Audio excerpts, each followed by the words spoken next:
David Grusch has stated, quote, "There is a sophisticated disinformation campaign targeting the U.S. populace, which is extremely unethical and immoral," end quote.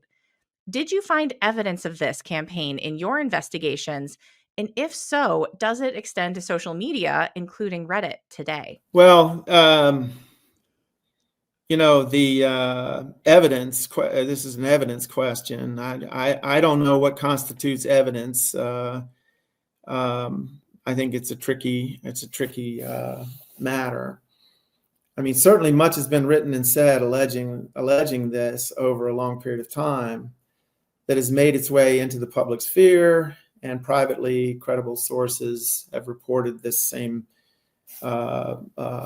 allegation to Congress.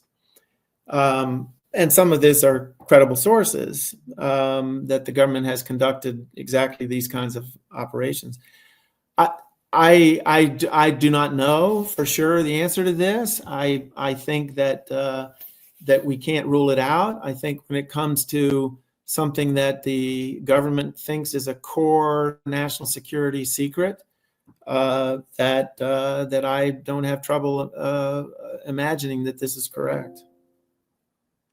Absolutely. Do you have, this is just a follow-up question for me, for people who are concerned about disinformation on social media or on Reddit, what do you think are some of the better sources that people can look to for information about the phenomenon that's reliable?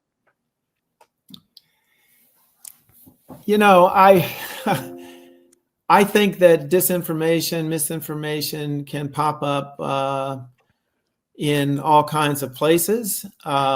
At the same time, I think that credible, true, accurate, historically accurate stuff can also turn up in lots of different places.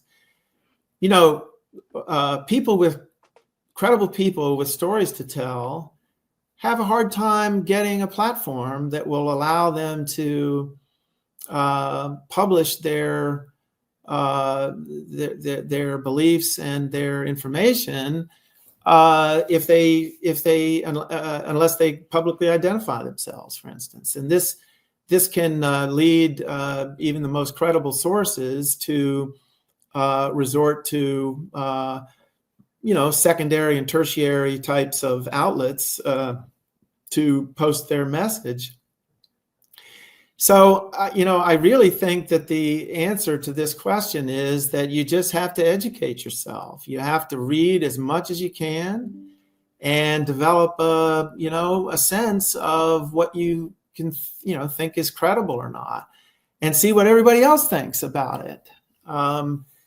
At the same time, I think, you just also have to accept that there's going to be a great deal of uncertainty around this topic until the day when there is disclosure and there is real congressional oversight and the news media really gets after it and so on to get a really accurate, detailed picture to emerge, is what I would say.